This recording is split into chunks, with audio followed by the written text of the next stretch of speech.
Morning everyone. Last physical properties of ether चल रहा था।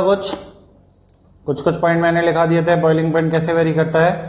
एक आखिरी पॉइंट लिख लो रिगार्डिंग सॉल्युबिलिटी इन वाटर। तो make last point solubility in water. Solubility in water तो लिखोगे इसमें lower member of ether are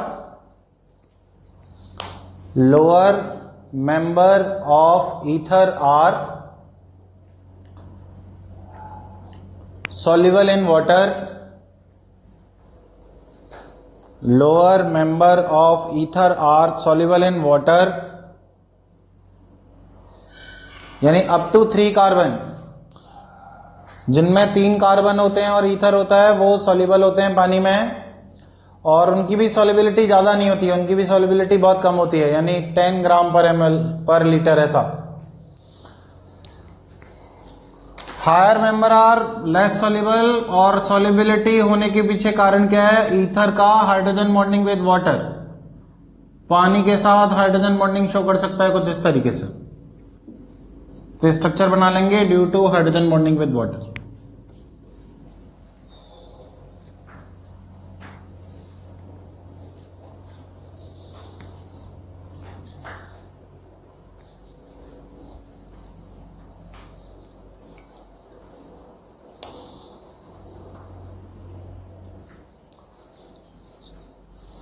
Put the next heading chemical reaction of ether.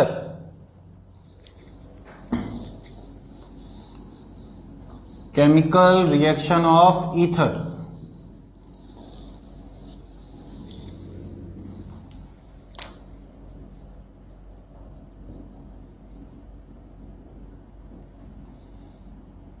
इसमें लिखिए जरा,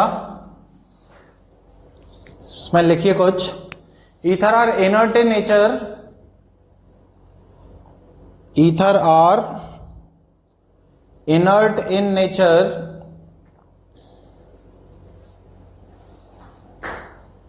They are very less reactive.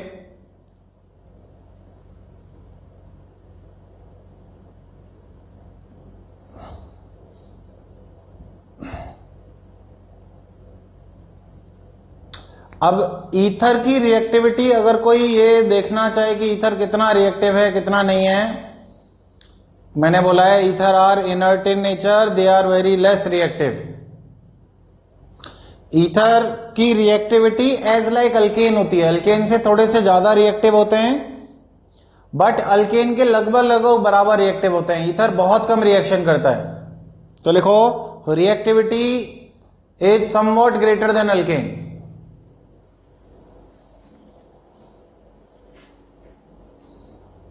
Reactivity मैं कोई repeat नहीं करूंगा, टाइम पर क्लास शुरू हो जाती है, टाइम पर आया करो। Reactivity is somewhat greater than alkane. तो समवॉट ग्रेटर देन अल्केन मतलब अल्केन के लगभग आसपास है, लेकिन अल्केन से ज्यादा है। तो ये कुछ फिजिकल प्रॉपर्टीज के पॉइंट थे। नेक्स्ट हेडिंग डालोगे chemical reaction of ether. Chemical reaction के पॉइंट थे, इसी के आगे केमिकल रिएक्शन पढ़नी है। देखो अब इतना कम रिएक्टिव होता है तो फिर इसकी रिएक्शन पहला जो कि मेन रिएक्शन है, बाकी सब नहीं पूछी जाती हैं, that is known as breaking of ether. Breaking of ether. Ether कैसे टूटता है? अब सब पेन वगैरह छोड़ दें, इधर देख लें। इकलौती रिएक्शन है, यह हमें अच्छे से समझनी है। तो अगर मान लो मेरे पास ROR- है, इसका रिएक्शन अगर मैं कॉन्सेंट्रेटेड HX के साथ कराता हूं तो कॉन्सेंट्रेटेड HX की प्रेजेंस में ईथर ब्रेक हो जाता है। यानी कि कॉन्सेंट्रेटेड HCl डालने पर, कॉन्सेंट्रेटेड HBr डालने पर, HI डालने पर यह ब्रेक होगा। डाइल्यूट HX डालने पर यह ब्रेक नहीं होता है। तो जब भी कॉन्सेंट्रेटेड HX डालेंगे तो HX में H प्लस और X माइनस होता है, क्योंकि HX तो स्ट्रॉन्गर एसिड है, HCl वगैरह, और वो H प्लस सबसे पहले ऑक्सीजन के लोन पेयर पे आके प्रोटोनेटेड हो जाएगा, बनाएगा यहां पे ROR' H और प्लस चार्ज। अगर ये फॉर्म हो गया तो इसके बाद की दो कहानी है। दो कहानी क्या क्या है? X minus as a nucleophile, इन दोनों में से कोई भी 2 डिग्री 3 डिग्री या कोई भी स्टेबल कार्बोकेटाइन बना सकता है। जैसे मान लो ये हुआ 3 डिग्री है ना, और ये मान लो ये हुआ 1 डिग्री। तो अगर स्टेबल कार्बोकेटाइन बन सकता है तो ये ग्रुप लीव हो जाएगा खुद से और 3 डिग्री पर कार्बोकेटाइन बन जाएगा ये वाला। ये R-OH यहां से लीव होके प्लस चार्ज इस पे छोड़ देगा, बनेगा R प्लस और प्लस R-OH, यानी कुछ SN1 टाइप की हो रही है। और इस कार्बोकेटाइन पर फाइनली R प्लस पर X माइनस अटैक करेगा तो RX का फॉर्मेशन हो जाएगा। तो मैं इसका बीच का step R plus plus X minus यहां पर अटैक कर रहा है, तब जाके ये बन रहा है, ऐसे लिख दे रहा हूं। यानी कि 3 डिग्री अल्काइल हैलाइड बनने वाला है और 1 डिग्री अल्कोहल बनने वाला है, यानी कि बिगर हैलाइड बनने वाला है। 3 डिग्री मतलब ज्यादा कार्बन होंगे तो बड़ा हैलाइड बनने वाला है, और छोटा अल्कोहल बनने वाला है, स्मॉलर अल्कोहल। तो अगर दोनों साइड में से किसी एक तरफ भी, दोनों साइड में से किसी एक तरफ भी ऐसा कार्बोकेटाइन बन सकता है जो कि स्टेबल हो, तो पहले लीविंग ग्रुप खुद से बाहर निकल जाता है, वो कार्बोकेटाइन बन जाता है, और वो कार्बोकेटाइन पर X माइनस आके अटैक कर देता है, और फाइनली RX प्लस R-OH छोटा अल्कोहल और बड़ा हैलाइड बनता है। मान लो किसी भी जगह तुम्हें लगे कि कार्बोकेटाइन स्टेबल नहीं है, they are somewhat 2 degree 1 degree और छोटे छोटे जहां स्टेबल नहीं होता है, तो मान लेते हैं दूसरे केस में ये 1 डिग्री है और ये 2 डिग्री है, कोई भी मान सकते हो। तो इस केस में खुद से तो बाहर निकलेगा नहीं, X माइनस अटैक करके बाहर निकालेगा। X माइनस अगर यहां पीछे से अटैक करता है तो इसके लोन पेयर ऑक्सीजन को लौटा के R-OH बाहर निकल जाएगा, RX बन जाएगा। अगर इधर पीछे से अटैक करता है तो इसके लोन पेयर ऑक्सीजन के पास पहुंचेंगे, ROH बन जाएगा प्लस R-X बन जाएगा। कहां अटैक करेगा ये डिपेंड करेगा कौन सा लेस क्राउडेड है, because SN2 reaction rate depends upon the crowding. तो X माइनस 1 डिग्री वाले पे अटैक करेगा, इसके दोनों लोन पेयर ऑक्सीजन को दे देगा, RX का फॉर्मेशन हो जाएगा which is 1 degree, plus R-OH का फॉर्मेशन हो जाएगा विच इज एक्चुअली 2 डिग्री। तो मैं यहां क्या बोल सकता हूं, इसमें से ये मेरा स्मॉलर है और ये मेरा बिगर है। तो जस्ट उल्टा, बिगर अल्कोहल फॉर्म हो रहा है, स्मॉलर हैलाइड फॉर्म हो रहा है। ऊपर वाले केस का जस्ट उल्टा प्रोडक्ट फॉर्मेशन हो रहा है। कॉन्सेंट्रेटेड HX में ध्यान रखना है। वैसे तो ये रिएक्शन मुझे यहीं खत्म कर देनी चाहिए, लेकिन मैं आपको एक पॉइंट और बता रहा हूं। This is somewhat SN1 and this is somewhat SN2। Ether की रिएक्शन कई बार ऐसे भी लिख के दी जा सकती है, which is given in Morrison Boyd, gaseous HX। Gaseous phase में अगर रिएक्शन कराने लग जाते हैं तो कभी भी भूल के भी कार्बोकेटाइन मत बना लेना गलती से, चाहे कुछ भी हो जाए, क्योंकि कार्बोकेटाइन हमेशा पोलर एंड प्रोटिक सॉल्वेंट में ही एग्जिस्ट करता है। तो अगर गैसियस है तो ऑलवेज क्या कराने वाले हैं, SN2, ऑलवेज SN2 कराने वाले हैं, तो स्मॉलर हैलाइड और बिगर अल्कोहल का ही फॉर्मेशन होने वाला है। बट ये काम तब सोचना है जब आपको स्पेसिफिकली मेंशन किया जाए गैसियस HX। अगर सिंपल HX लिख रहा है तो you have to think about this. This is the only and only reaction जो IIT JEE एडवांस या मेंस में आती है ईथर को लेके, बाकी रिएक्शन नहीं पूछी जाती हैं, इसलिए इसको अच्छे से नोट डाउन कर लो, फिर इसके कुछ मैं क्वेश्चन कराऊंगा।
कितने बच्चे लिख रहे हैं अभी भी? Raise your hand.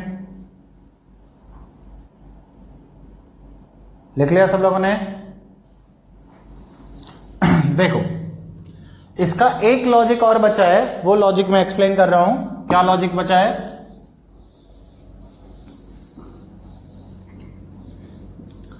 कि अगर मान लो किसी एक साइड एरोमेटिक रिंग प्रेजेंट हो, लाइक बेंजीन O और यहां पे हो R, तो how to break that ether? तो अगर मैं इसमें HX डालूं तो सबसे पहले तो यहां पर ये ध्यान रखना, इधर ऑक्सीजन के लोन पेयर बेंजीन के साथ रेजोनेंस में जा रहे हैं, तो there exist a partial double bond character here. तो यहां पार्शियल डबल बॉन्ड कैरेक्टर है, सिंगल बॉन्ड है, तो कभी भी इस वाले बॉन्ड को ब्रेक नहीं करेंगे, ऑलवेज यही वाला बॉन्ड ब्रेक होता है। और ऑलवेज यही वाला बॉन्ड ब्रेक होता है, यानी हमेशा फिनॉल का फॉर्मेशन होने वाला है, यानी यहां H आएगा और यहां X आने वाला है। तो इसका प्रोडक्ट फॉर्म जो होता है वो कांस्टेंट होता है, फिनॉल प्लस RX ऑलवेज। फिर से बता रहा हूं क्या है, ये पार्शियल डबल बॉन्ड कैरेक्टर है ऑक्सीजन का लोन पेयर जाने से, तो यहां पार्शियल डबल बॉन्ड कैरेक्टर, यहां single bond character. Partial double bond character stronger होगा, इसलिए कभी भी इस बॉन्ड को ब्रेक नहीं करेंगे, हमेशा इस बॉन्ड को ब्रेक करेंगे। इस बॉन्ड को ब्रेक करेंगे तो यहां O के साथ बेंजीन है, यानी ये फिनॉल बनने वाला है, दूसरा वाला हैलाइड बनने वाला है। लेकिन उसके भी दो रास्ते हैं। अगर ये 3 डिग्री हुआ तो पहले H प्लस प्रोटोनेट होगा और ये खुद से लीव हो जाएगा, फिनॉल लीव होके R प्लस बनेगा, जिस पर X माइनस अटैक करेगा तो RX बन जाएगा। और अगर ये 1 डिग्री हुआ तो X minus back side attack करके SN2 करा के इसके लोन पेयर वापस दे देगा, तो डायरेक्टली फिनॉल प्लस RX बन जाएगा। लेकिन बनना फिनॉल प्लस RX ही है। जैसे फॉर एग्जांपल IIT एडवांस 2010 में single option type question 5-5 number के आए थे। 5 मार्क्स में क्या क्वेश्चन पूछा था, देश OCH2 CH3 HBr अगर डालेंगे तो बताइए क्या प्रोडक्ट बनेगा। तो इसका सिंपली प्रोडक्ट लिख सकते हैं, इसमें तो यही कट होने हैं, यहां पे Br आएगा, यहां पे H आ जाएगा, तो इसका आंसर क्या आ जाएगा, फिनॉल प्लस C2H5Br। ये बात समझ में आ रही है?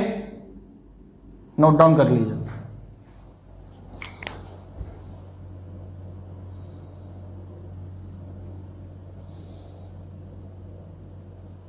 SN2 वाला समझ नहीं आया, ठीक है बताते हैं।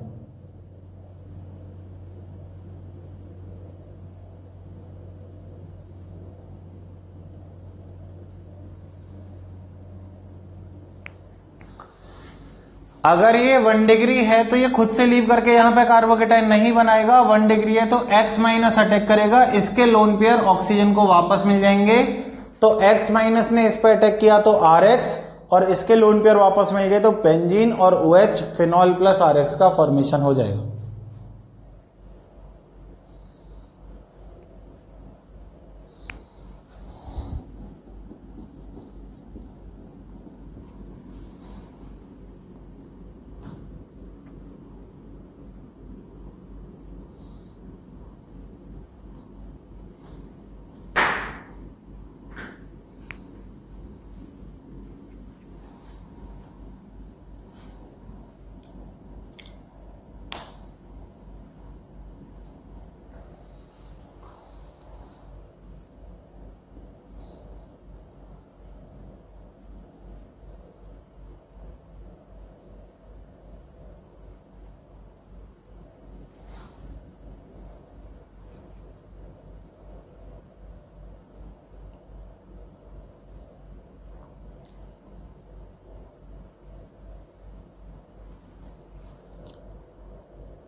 लिख लिया?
चलो, I am giving you some question.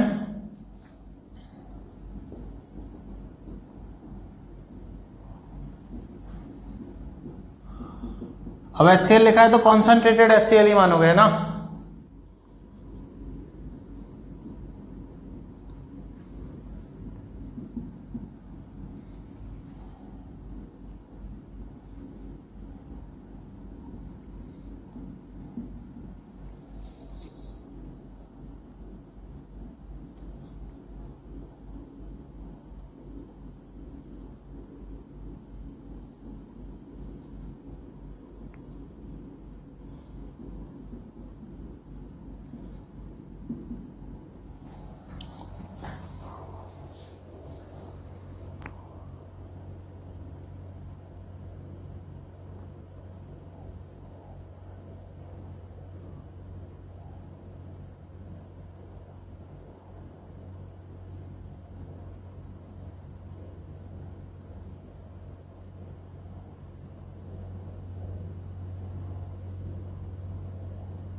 ये क्वेश्चन ट्राई करो.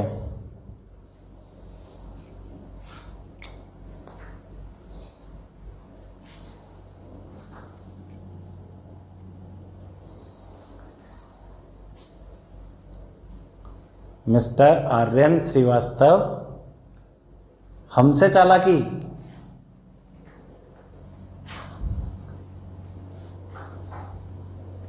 कोई बात नहीं, काल.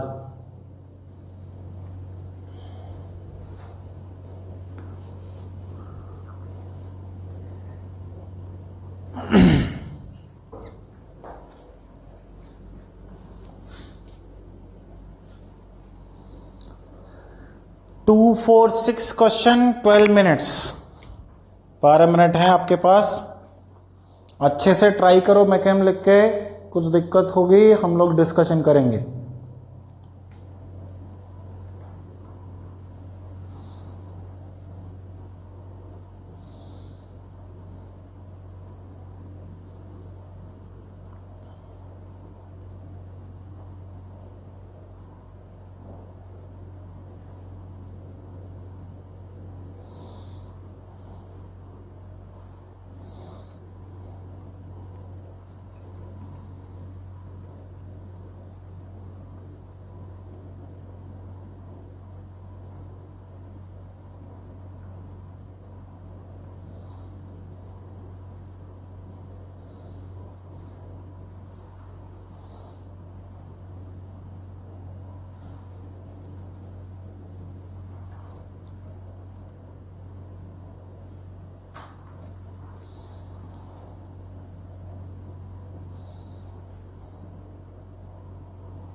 1 डिग्री के केस में इंटरमीडिएट कहाँ बना? 1 डिग्री के केस में सिर्फ ट्रांजिशन मतलब एक इंटरमीडिएट, और 3 डिग्री के केस में 2। हाँ सही बोल रहे हो।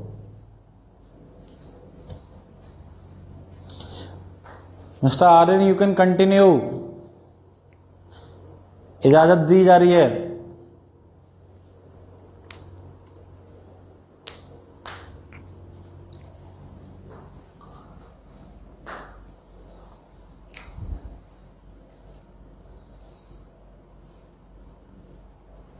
जल्दी करो।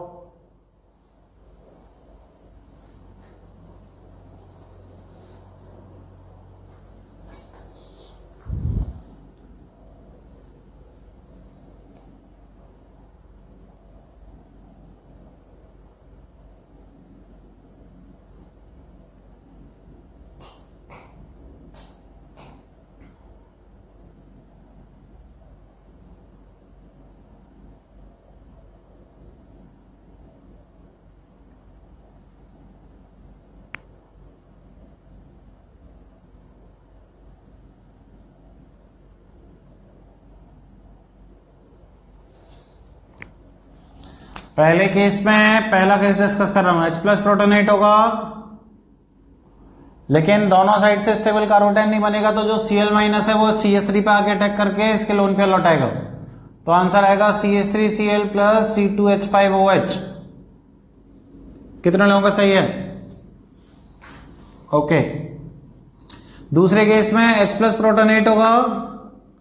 अब इसके केस में ये 2 डिग्री इतना भी स्टेबल नहीं होता है, ये 2 डिग्री बहुत लेस बल्कि है। Br माइनस अभी भी यहां अटैक करेगा, इसको ओपन कराएगा, नॉर्मल दिस प्लस CH3Br। कितने लोगों का सही है? जबकि इसके केस में जब H प्लस प्रोटोनेट होगा तो यहां से इसको लीव करा के कार्बोकेटाइन बनाऊंगा, यहां से लीव करा के 3 डिग्री कार्बोकेटाइन बना प्लस CH3OH बना। अब जो 3 डिग्री कार्बोकेटाइन है उस पर I माइनस आके अटैक कर देगा, तो 3 डिग्री वाला आयोडीन और 1 डिग्री वाला अल्कोहल। ये पहले 3 का डिस्कशन का आंसर है, बचे हुए 3 करो और ये 3 लिख लो अगर गलत हो तो।